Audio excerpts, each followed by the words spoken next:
আন্টিরা আজকে আম্মু আমাকে সাবুদানার পায়েস বানিয়ে দিবে। আম্মু নিয়ে নিয়েছে 2 চামচ সাবুদানা আর পরিমাণ মতো পানি দিয়ে এটাকে ভালো করে ভিজিয়ে নেবে 3-4 ঘন্টার জন্য। সাবুদানার পুষ্টিগুণ বাড়াতে আম্মু নিয়ে নেবে একটি গাজর। গাজরটাকে অর্ধেক করে কেটে নিয়ে গ্রেট করে নেবে। আরো মজাদার করার জন্য নিয়ে নেবে ঘি।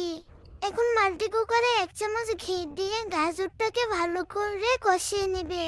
কষানো হয়ে গেলে সেই ভিজানো সাবুদানাগুলো পানি ঝরিয়ে নিয়ে রান্নার জন্য দিয়ে দিবে। সিদ্ধ হওয়ার জন্য পরিমাণ মতো 2 কাপ পানি নিয়ে নেবে।